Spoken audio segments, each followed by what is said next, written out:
Bien, pues hola de nuevo. El día del coloquio no me dio tiempo a terminar la charla, nos centramos mucho en la parte del cómo, que bueno, en realidad me parece lo más importante. Y este es un segundo vídeo que os queda anexo al primero, al coloquio interactivo, para explicaros un poco el por qué. También el por qué la respiración influye en ciertos aspectos de nuestra vida, en la digestión, en el sueño, en el dolor, incluso en los estados de ánimo. Desde luego, o sea, lo pongo así como pinceladas, muy por encima. Hay cosas, es infinitamente muchísimo más largo que esto, pero bueno, así por lo menos ya empezáis a tener una idea y si en algún momento os gusta profundizar sobre ello, pues oye, os animo incluso a ello. Además, me parece importante que sepáis también un poquito de teoría, porque al menos a mí me pasa. Cuando sabemos un poco de teoría, el por qué las cosas son como son, nos ayuda a entenderlas, a integrarlas mejor y además a tener más adherencia al tratamiento. Y no decir, bueno, me han dicho que esto es por esto, pero no creo que sea tan así, ¿no? Entonces, bueno, pues aquí os dejo unas pinceladas que creo que os pueden ayudar bastante. Empezamos por el tema de la hiperventilación. Había puesto aquí dos preguntas para compartiros y para debatir un poquillo sobre ellas, pero bueno, las comentamos muy rápido. ¿Por qué ante un ataque de ansiedad se recomienda respirar en una bolsa? No sé si ya lo sabéis. Y en la segunda pregunta, ¿qué es mejor? ¿Respirar más o respirar menos? Los que estuvisteis en mi coloquio, me imagino que ya la respuesta está bastante clara. Pero bueno, si no, lo explicamos ahora brevemente. Debido al estado de hiperventilación que tenemos con frecuencia cuando cogemos aire por la boca, la mayor parte de la respiración, perdón, de la población es respiradora oral, cuando respiramos por la boca cogemos muchísimo más aire del que nos hace falta de una forma con muchísima más rapidez de lo que sería necesario o de lo que sería ideal, digamos. Entonces ya es un estado de hiperventilación. No necesariamente tiene que ser, vale, esta forma de respirar. Entonces, lo ideal es respirar menos de lo que respiramos o desde luego respirar más pausado. Un estado de hiperventilación es, por ejemplo, se resume en que en respirar. Hiperventilar es respirar más de lo que el cuerpo necesita. Una respiración media está entre se dice, ¿no? Teóricamente, entre 12, 20 respiraciones por minuto. Sin embargo, en mi opinión personal, una persona que respira 18, 20 respiraciones por minuto en estado de reposo ya está hiperventilando. Se dice que un cuerpo en reposo necesita entre 8 y 10 ciclos respiratorios. Entonces, imagínate, ¿no? Si ya lo estás duplicando, eso es enorme. ¿Qué pasa después cuando hagas un esfuerzo, ejercicio? Vas a tener que duplicar, que triplicar esa cifra. Es enorme. Entonces, el hecho de respirar más de lo que tu cuerpo necesita ya es un estado de hiperventilación. Y sobre todo cuando las expiraciones son iguales o incluso a veces más cortas que la inspiración. Tenemos tendencia, bueno, cuando hiperventilamos es porque tenemos necesidad, sed de aire. Entonces, la expiración, digamos que no le damos tanta importancia. Habíamos dicho en la charla que la expiración siempre debe ser más larga que la inspiración. Entonces, en el momento en el que estamos igualando el ratio o incluso haciéndolo de forma inversa, entramos en un severo estado de hiperventilación. Y bueno, voy por orden. Entrando en este estado de hiperventilación, si alguna vez lo habéis visto, una persona que entra en un ataque de pánico, un ataque serio de ansiedad, ¿qué pasa? Que esa persona, si no corrige su patrón, se desmaya. ¿Y por qué se desmaya? Porque está perdiendo una cantidad extremadamente importante de CO2, de dióxido de carbono. ¿Qué es lo que sucede cuando respiramos en una bolsa? Que ese aire que exhalamos lo volvemos a respirar. Entonces, el CO2 que estamos perdiendo en esa exhalación lo volvemos a recuperar. Es una forma de paliar el hecho de perder tanto dióxido de carbono. Y parece que el dióxido de carbono está muy demonizado, ¿no? Está en la capa de ozono, es como lo que se recoge los residuos después de generar energía, de generar una acción, el residuo lo que queda es el dióxido de carbono. Pues el dióxido de carbono es nuestra moneda de cambio, son nuestros euros. Si queremos que la célula absorba oxígeno, necesitamos tener CO2 dentro de la célula, en la sangre. porque si no tenemos la concentración adecuada de CO2, no vamos a tener ese intercambio de oxígenos. Lo necesitamos para que haya un buen intercambio.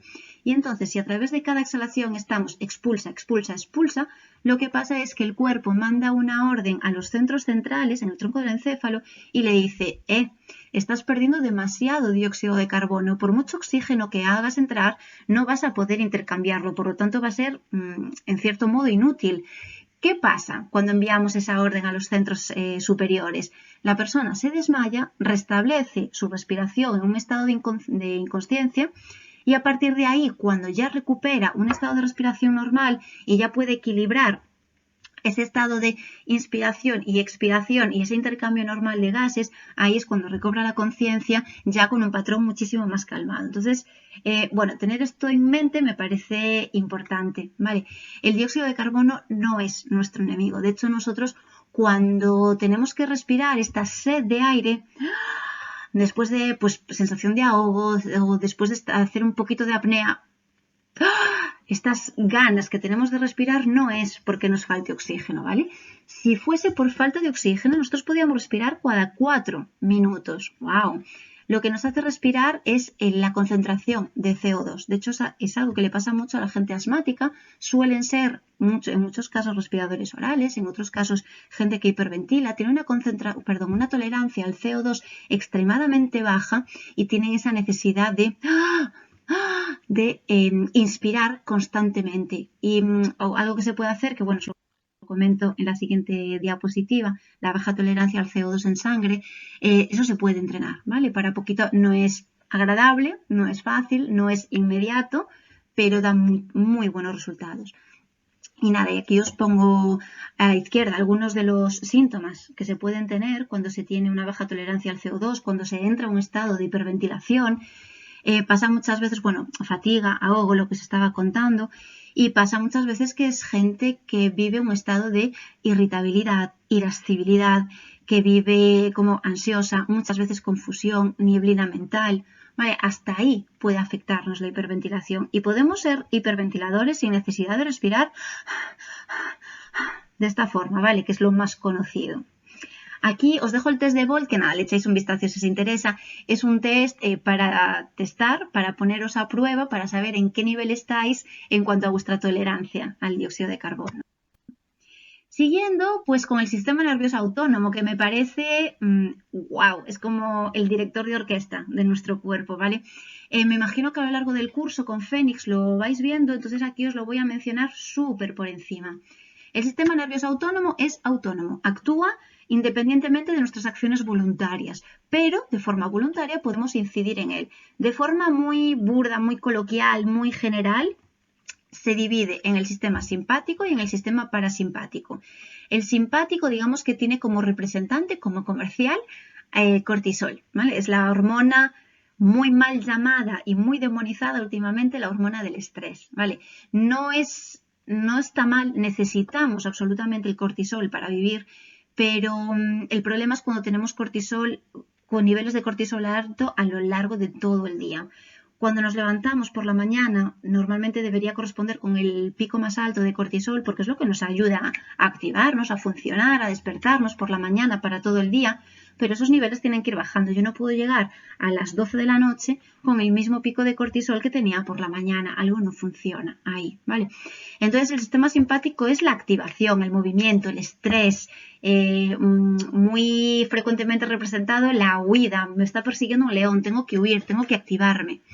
Es extremadamente importante en nuestra vida, pero tenemos que regularlo. No puede estar predominante en nuestra vida las 24 horas del día. Y en contraposición tenemos al parasimpático, cuyo representante es el nervio vago. Este sistema es el encargado del descanso, de la regeneración, cuando tenemos que cicatrizar, por ejemplo, de las digestiones, del sueño, todo lo que lleve, pues eso, descanso. Descanso, incluso diría iba a decir bienestar, no tanto bienestar, sino estado de calma. Ni uno es bueno ni el otro es malo. ¿Qué pasa? Que últimamente demonizamos mucho al simpático y adoramos al parasimpático porque lo que necesitamos es más activación del parasimpático para contrarrestar. Pero bueno, yo por ejemplo he visto algún caso de una persona que estaba absolutamente dominada por el sistema parasimpático después de sufrir un shock emocional muy gordo y ese estado tampoco es bueno. Es una persona apática, absolutamente incapaz de reaccionar ante los estímulos de la vida, sin ninguna capacidad de emocionarse, de huir, de estresarse. Eso es como el otro extremo y eso no es bueno, ¿vale? Simplemente para deciros que no es que el vago sea el ídolo y la varita mágica, ¿vale? Sino que lo que vamos a tratar mediante la estimulación del vago es equilibrar esos dos sistemas. Y como nosotros, vosotros, yo y no sé, el 80% de la población mundial tenemos hoy por hoy, con la vida que tenemos, un sistema simpático aquí. Y el sistema, el vago, el parasimpático, lo tenemos, bueno, que sí, que no, pero nunca llega a equilibrarse. Entonces vamos a darle un chute de energía al parasimpático para poder contrarrestar y vivir un poquito más cómodos, si podemos decirlo así, ¿vale? No tener tantos dolores, no tener tantos problemas de sueño, ser capaces de mejorar, por ejemplo, nuestro sistema inmune. Realmente es muy, muy útil esta homeostasis, este equilibrio. Entonces, bueno, un poco lo que os acabo de explicar está ahí y como curiosidad no me enrollo mucho porque está en el coloquio. Pero ¿cómo saber qué rama está más activa? Bueno, pues curiosamente, si el vago, si el sistema parasimpático, perdón, es el estado, es la rama, el representante de la regeneración, el descanso, si sentimos que tenemos saliva en la boca, bastante saliva que está húmeda, eso es que tenemos un predominio del sistema parasimpático. En ese momento, ¿vale? No quiero generalizarlo ni siquiera a lo largo del día. Y si tenemos una boca seca, si tenemos una boca incluso áspera, con ganas de sed, muy, ¿cómo diría? Sí, con esa sensación de sequedad, que no hay nada de saliva, que está muy áspera, incluso que rasca, es una predominancia del sistema simpático. Esto así como nota, ¿vale? Para tener en cuenta. Y resulta que las narinas cada una de nuestras narinas, derecha e izquierda, está conectada con un hemisferio cerebral y cada hemisferio cerebral está representado, dominado, más o menos de forma muy general, insisto, esto tiene mucho detalle, por un sistema, por uno de estas dos ramas del sistema nervioso autónomo, ¿vale? Entonces, en función de por dónde salga más aire, si por una u otra narina, estaremos más activos de un u otro hemisferio cerebral, curiosamente. Esto, si queréis más información, lo practicamos en el vídeo del coloquio.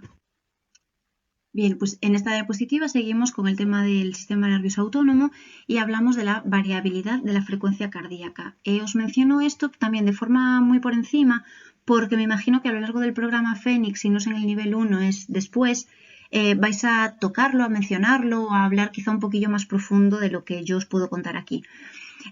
Os lo menciono porque últimamente es un indicador que se está teniendo mucho en cuenta, está mucho en auge a la hora de los estudios, sobre todo de las investigaciones, de los ensayos clínicos y últimamente lo están relacionando también un montón con la respiración.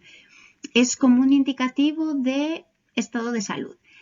La variabilidad de la frecuencia cardíaca mide el lapso de tiempo que hay entre dos latidos del corazón, que no es lo mismo que la frecuencia cardíaca, ¿vale? La frecuencia cardíaca toma el total de latidos en un minuto. Perdón, lo que hace la variabilidad es tomar la diferencia de tiempo entre un latido y otro. Es decir, un corazón late, vamos a poner 60 veces por minuto, es decir, una vez por segundo. Pa, pa, pa, pa. La frecuencia cardíaca no nos dice con qué ritmo, no nos dice si es un metrónomo, simplemente nos dice que hay una media de un latido por segundo, porque son 60 latidos por minuto, 60 segundos. Lo que nos dice la variabilidad de la frecuencia cardíaca es, entre un latido y otro, entre este latido y este ha habido 0,7 segundos. Entre los siguientes dos, 0,3. En los siguientes dos, 1,8. Vale, mide esa variabilidad. ¿Y por qué es importante esto? Porque nos indica la capacidad que tiene nuestro organismo de adaptarse. Nosotros no tenemos la misma tensión, el mismo estrés, no tenemos que responder de igual forma cuando nos levantamos que cuando nos acostamos. No es lo mismo estar viendo una película de terror, de pánico, un thriller, que estar viendo una comedia romántica. No es lo mismo estar discutiendo con tu madre, con tu pareja, con tu jefe, que tener una conversación agradable con una amistad. No es lo mismo tener un examen que pasearse por el bosque. ¿vale? Nuestro organismo se tiene que adaptar. Entonces, cuanta más capacidad tenga nuestro organismo de reaccionar y de adaptarse a esas situaciones del día a día, mejor estado de salud tenemos. Cuanto mayor sea nuestra variabilidad de la frecuencia cardíaca, significa que tenemos un mejor estado de salud general. Dicho esto de forma un poco burda y generalizada de nuevo, ¿vale? Pero para que lo entendáis. ¿Qué relación tiene esto con la respiración? Pues es muy curioso porque lo podéis ver vosotros mismos ahora físicamente. En curiosidades os lo pongo, ¿vale? La arritmia sinusal respiratoria. Esto quiere decir que la respiración influye en la variabilidad de la frecuencia cardíaca. No es magia, es algo que vosotros mismos podéis ver. Y es que la frecuencia cardíaca cuando inspiramos es un pelín mayor que cuando expiramos. Cuando expiramos la frecuencia cardíaca se ralentiza un poquito. Y esto lo podéis ver, por ejemplo, si os tomáis el pulso aquí, si os tomáis el pulso el carotidio, si tenéis una buena salud, es posible que lo notéis. Insisto, es posible. Que no lo notéis no quiere decir que tengáis una mala salud, porque además es muy sutil, quizá hay que entrenarse un poco. Pero una vez que lo notáis es como bastante curioso como dato. Más beneficios. Nada, aquí os lo dejo así, os lo menciono un poquito. Mucha gente que tiene migrañas, que tiene dolores de cabeza, no es única y exclusivamente por esto, pero también influye. Cuanto más hiperventilación tengamos, más falta de oxigenación, por lo que os decía, expulsamos demasiado CO2, no tenemos esa moneda de cambio para tener oxígeno, más vasoconstricción, porque vamos a intentar que el oxígeno llegue más rápido a donde tiene que llegar, que tampoco es una solución porque después de todos modos, digamos, no podemos comprar ese oxígeno. No lo dije, pero el dióxido de carbono es un vasodilatador. Entonces, si perdemos dióxido de carbono, perdemos también ese efecto. No sé si perdemos el efecto vasodilatador, pero desde luego no podemos contrarrestarlo, ¿vale? O potenciamos más la vasoconstricción porque no tenemos esa sustancia que potencia la vasodilatación. Entonces, pues se entretiene ese círculo vicioso y puede generar o puede favorecer o puede perpetuar las migrañas y los dolores de cabeza. Para conciliar el sueño, bueno, pues aparte de que más de lo mismo iba a decir, porque potencia el sistema, el nervio vago, cuanto más activo tengamos el nervio vago, más descanso, regeneración, todo eso. Pero es que además la respiración lenta y prolongada activa la melatonina, bueno, la aumenta, que es la hormona que regula el sueño. Pero es que además si respiramos por la nariz, creamos más óxido nítrico, que además influye en las fases REM, en las fases profundas del sueño. Todo es importante. Y aquí lo que me decía al principio en relación a los estados de ánimo. Aquí pongo las emociones y la reducción del dolor en fibromialgia, aunque sería extensivo a cualquier dolor crónico, a cualquier estado de dolor crónico que, valga la redundancia, se cronifique en el tiempo. Aquí os pongo fibromialgia porque está sacado de un artículo que, bueno, pues que se realizó con pacientes con mujeres, además, con fibromialgia. Pero lo que os digo, la explicación y la teoría que nos da se extiende a cualquier dolor que se cronifique en el tiempo, ¿vale? Bueno, pues la respiración nasal a través de, sabemos que cuando respiramos por la nariz olemos, además es uno de nuestros sentidos. A través del nervio olfativo, la respiración nasal se conecta, o la nariz o el sentido del olfato, se conecta directamente con ciertas estructuras cerebrales, directamente. Es el único sentido que se conecta directamente con alguna estructura cerebral. Bien, pues esto pasa por el bulbo olfativo, que se conecta a su vez con el hipocampo, que es la estructura, digamos, del aprendizaje, de la memoria, y con las amígdalas cerebrales, entre otras, pero digamos que es lo que más nos afecta aquí. Decimos también que cuanto más respiremos por la nariz, en un momento en el que estemos aprendiendo algo, mucho mejor, porque eso va a favorecer, como tenemos esta conexión con el hipocampo, que es la estructura del aprendizaje y la memoria, va a favorecer que lo retengamos más. Esto como dato curioso. Además, como se conecta con el bulbo olfativo y con las amígdalas cerebrales, las amígdalas forman parte del sistema límbico, ¿vale? Que gestiona las emociones. Y en concreto la amígdala, sobre todo, actúa ante la percepción del miedo, de la ansiedad, ¿vale? Más quizá el aspecto, no quiero decir negativo porque todas las emociones son necesarias, pero esos aspectos más, menos agradables, podemos decirlo así. Entonces, una persona que tenga unas amígdalas muy activas va a tener un estado de apatía, de irritabilidad, de todo me molesta, de enfado crónico sin saber por qué, de miedo asustadizo por cualquier tontería, bueno, tontería por cualquier cosita pequeña, y eso se cronifica en el tiempo si las amígdalas están como muy alerta. Bueno, pues que sepáis que la inhalación, hablo siempre de respiraciones nasales, ¿vale? Que la inhalación activa las amígdalas y la exhalación las calma.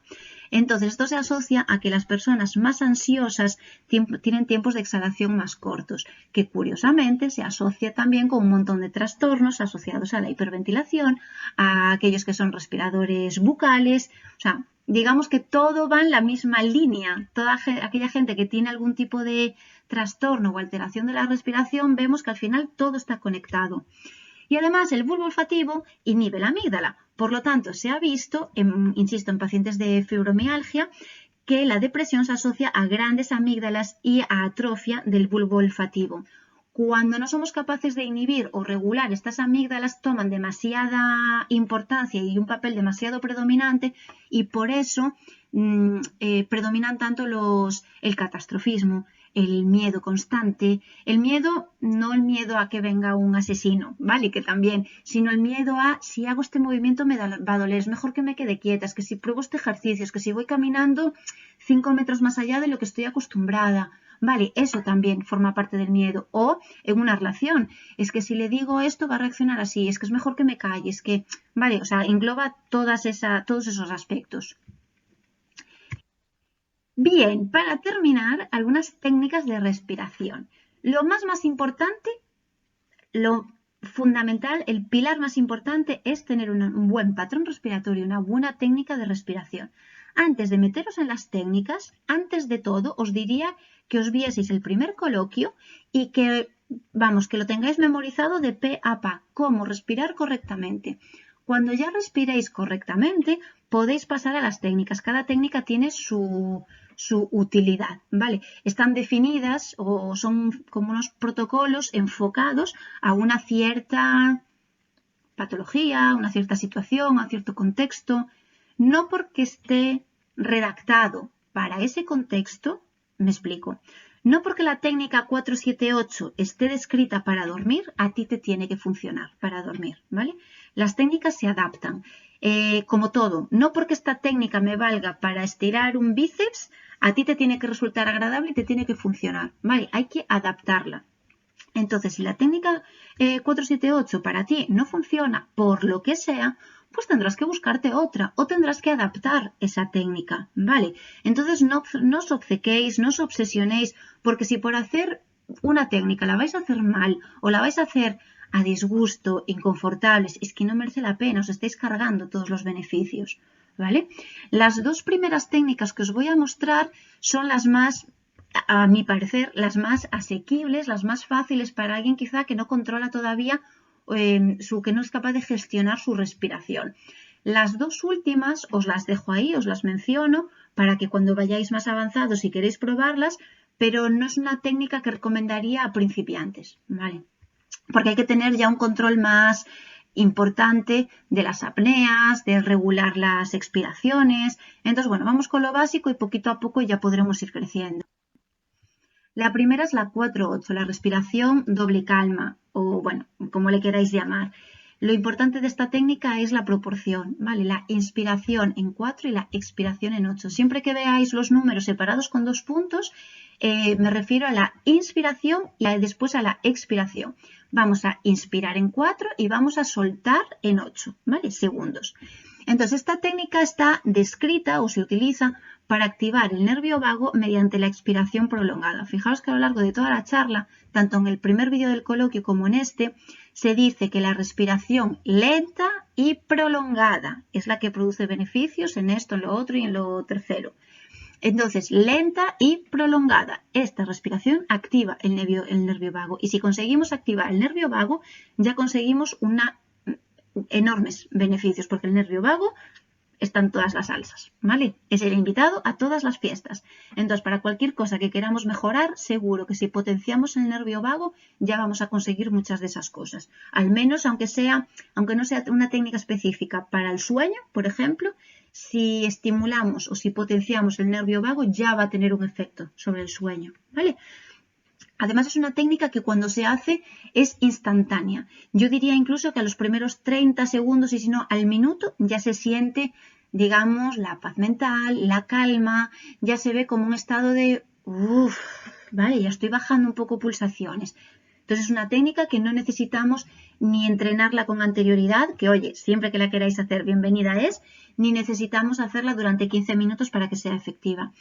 Entonces, ¿para cuándo? En cualquier momento que queramos tener los beneficios resultantes de activar el nervio vago. Por ejemplo, antes de comer, para mejorar la digestión, antes de dormir, para mejorar el sueño, calmarnos un poquito antes de hablar en público, si somos así muy nerviosos o muy intranquilos, antes de una competición, pues por lo mismo, ¿vale? Porque buscamos bajar un poco ese nerviosismo, ese estrés que tenemos en el cuerpo y empezar la actividad que queramos hacer desde la calma.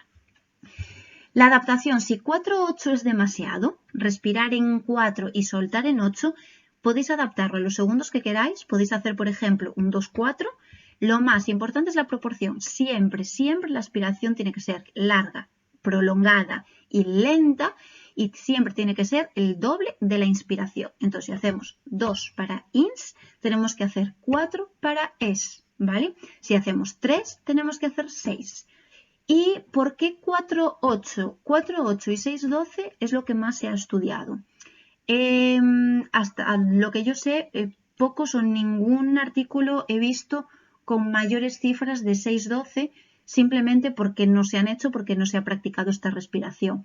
Si ya practicas un 10-20, bueno, es que ya tienes un dominio enorme de la respiración, ¿no? Antes de eso ya has tenido que pasar por 4-8, por 6-12 y ya ahí encuentras los beneficios. Entonces, si después quieres aumentarlo, cosa tuya, experimenta con tu cuerpo.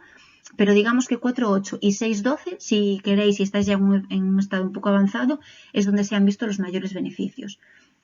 Lo que os digo, inspira por la nariz 4 segundos, expira por la nariz 8 segundos y este ciclo lo repetís por lo menos 15 veces, ¿vale? Pero no hay un límite, lo repetís tanto como queráis.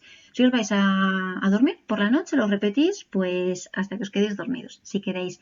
Y ahora no insisto en esto, pero recordad siempre cómo se respira. Por la nariz, tanto torácico como diafragmático, ¿vale? Que no sea una respiración de hombros, que no haya tensión en el cuello, que no sea únicamente abdominal. Bueno, todo eso que hemos visto en el coloquio, ¿vale? La siguiente, la 6-6, la respiración coherente. Si os suena la coherencia cardíaca, ¿vale? Que tan de moda estuvo, menos ahora, pero también sigue estando de moda. La coherencia cardíaca puede ser 6-6 porque corresponde a 5 ciclos por minuto o también puede ser 5-5, ¿vale? El tiempo exacto son 5,5, pero hacer una ins y una es de 5,5 igual es un poco revoltoso. Entonces, depende de donde se vea, puede hacerse 5,5 o 6-6. Lo mismo de antes. 6 para ins y 6 para es, ¿vale? Cogemos en 6, soltamos en 6, insisto, en 6 o en 5, con lo que os sintáis más cómodos. Lo mismo de antes, aquí lo importante, bueno, aquí es importante el tiempo. Para practicarla la podemos adaptar y podemos hacer 2-2, 3-3, 4-4, pero ahí sí que no vamos a obtener los beneficios de la coherencia cardíaca. Siempre para esta técnica sí que nos tenemos que ceñir al 5-5 o al 6-6, pero si de entrada no conseguimos hacerlo correctamente la tenemos que adaptar. En cualquier momento, cuando la adaptemos, que los números sean iguales, tanto para la inspiración como para la expiración, ¿vale? De eso se trata esta técnica. Entonces practicamos, por ejemplo, con un 4-4, subimos un poquito, 5-5 ya estaría perfecto, o un 6-6. Esta técnica mejora el equilibrio del sistema nervioso autónomo y de la variabilidad de la frecuencia cardíaca. Entonces es una técnica bárbara para practicar no tanto en un momento concreto, que por supuesto también, si se quiere, pero como para tenerla ahí de referencia, como quien se lava los dientes para prevenir una caries, como quien sale a caminar 20 minutos o una hora todos los días, ¿vale? Es una técnica como de cabecera, para tener ahí todos los días y hacerla todos los días y de esa forma mejorar la variabilidad de la frecuencia cardíaca y de esa forma mejorar la salud en general mediante la mejora del equilibrio del sistema nervioso autónomo, lo que os decía antes. Y entonces esta técnica sería siempre por la nariz, cogemos el tiempo que hayamos decidido, 5 o 6, soltamos en el mismo tiempo, ¿vale? Y aquí lo tenéis que hacer por lo menos durante 3 minutos. Y bueno, 3 minutos digamos que es lo mínimo, mínimo, mínimo, mínimo, pero bueno, prolongadlo en el tiempo. Lo que os sintáis cómodos, no os digo que lo hagáis durante 20 minutos, pero bueno, prolongadlo ya si podéis 8, 10, incluso 15 minutos, si tenéis tiempo, ganas, si os sentís a gusto con la técnica. Vale, como digo, sí que es una técnica que se puede aplicar para volver a la calma, por ejemplo, después de haber estado estresado, pero me gustaría que os quedaseis con la idea de que esta técnica es como una herramienta más para mejorar vuestra salud, ¿vale? Y no tanto para un momento en concreto. Y continúo con 2 respiraciones más, con 2 técnicas más, pero aquí os pongo avanzada, ¿vale? Esta no la hagáis hasta que no tengáis un buen dominio de la respiración, pero bueno, os lo dejo por curiosidad. La técnica cuadrada o de caja, o bueno, la verdad es que recibe como 20 nombres diferentes, es cuadrada porque es de forma cuadrada, es inspirar, apnea, expirar, apnea. Entonces haces el mismo tiempo, 4, 4, 4, 4, 4 de ins, pausa durante 4 segundos, 4 de es y otros 4 de pausa. ¿Vale? Por eso se llama cuadrada. Entonces, una técnica es como muy popular, muy conocida, porque en las profesiones de riesgo, de estrés, en los SEALs, en Norteamérica, en Estados Unidos, es la que utilizan. ¿Vale? Es como forma parte de su entrenamiento para prepararse para situaciones muy estresantes. Entonces, lo mismo la podéis utilizar vosotros para entrar en modo concentración, como os pongo ahí, en modo presente, cuando tenéis que estar focus con algo y como súper centrados a pesar de lo que pasa alrededor. Bueno, pues una técnica que podéis utilizar. Y lo que decía antes, lo mismo para esta técnica, la podéis adaptar, si con 4 es demasiado, adaptarla, pero siempre, siempre tiene que ser el mismo número, 2, 2, 2, 2, 3, 3, 3, 3. Entonces, se coge, repito otra vez, se coge en 4, si elegimos esta técnica como tal, cogemos en 4, pausamos 4 segundos, ni cogemos ni soltamos, vamos a expirar en 4 y después pausamos durante 4 segundos y aquí pues repites como mínimo, como minimísimo, que ya me parece como justísimo, pero bueno, 4 rondas y si no, pues las que necesites, tantas como te sientas cómoda o tanto como te lleve llegar a ese estado de presencia, de concentración. Y por último, la 478, hiper famosa, súper conocida y parece que es como la píldora mágica. Me gusta, es súper efectiva, pero hay que tener mucha gestión de la respiración. Entonces, no me parece la técnica más adecuada para empezar, porque fijaros que si 4, 7, 8, si seguimos el mismo esquema, 4 es inspiración, 7 es pausa y 8 es expiración. Entonces, ojo a la pausa de 7 segundos y ojo a que después de 7 segundos en pausa podamos gestionar la expiración durante 8 segundos. Me parece buenísima, pero bueno, cuando ya tengáis un poco más de práctica en vuestras respiraciones, utilizáis esta técnica. Y se dice, bueno, pues un tranquilizante natural. Reduce la presión arterial, la frecuencia cardíaca y de forma mantenida, además. Entonces, sí que está demostrada que es una técnica bárbara, ¿vale? Pero bueno, lo que digo, que no es como la más fácil de realizar y que es una tontería hacerla si la vais a hacer mal, angustiados, si, y esto era así, cómo me cuesta, no merece la pena, ¿vale? ¿Y para cuándo la podéis hacer? Pues 2 veces al día es lo que se recomienda para que tenga efecto en el momento en el que la queráis utilizar. Es buenísima para antes de dormir, por el efecto este calmante que tiene. Para mayor efecto, eso, utilizarla como entrenamiento.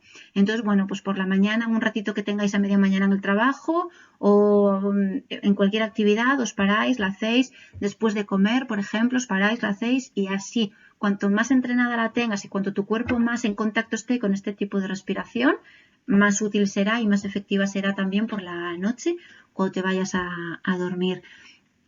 Este ciclo se dice que lo podéis hacer entre 4 veces y un máximo de 8. La teoría dice esto, yo vuelvo a recuperar lo que os decía antes, tanto como vosotros os sintáis cómodos, ¿vale? Digamos que 4 veces, bueno, pues me parece lo mínimo que hay que hacer algo. 4 veces al final son unos minutos, lo mínimo para que algo tenga efecto y después más o menos, incluso alguna más de 8, pero eso depende muchísimo de cómo sintáis con la técnica, de si estáis a gusto, de si empezáis a percibir dolor de cabeza. Entonces, bueno, vigilad vuestras sensaciones, que al final es lo que prioriza, ¿vale? Vuestras sensaciones es lo que prima por encima de todo y a partir de ahí sabréis cuántas veces la podréis hacer en vuestro caso y en particular, en concreto. Y bueno, y hasta aquí las técnicas que os doy. Y nada, aquí al final os dejo algunas curiosidades por si, nada, como a mí esto me gusta mucho y no podía contároslo todo, pues ahí os suelto algunas cosillas y para que le echéis un vistacito. Y esto es todo. Espero que os haya gustado, que lo hayáis disfrutado, que hayáis aprendido. Y bueno, para más cosillas sabéis que me tenéis a mano para si necesitáis dudas, consultas o bueno, que me queráis comentar cualquier problema, patología o para un conocido, bueno, lo que sea, cualquier cosilla, encantada y una vez más muchísimas gracias por haberme escuchado hasta aquí.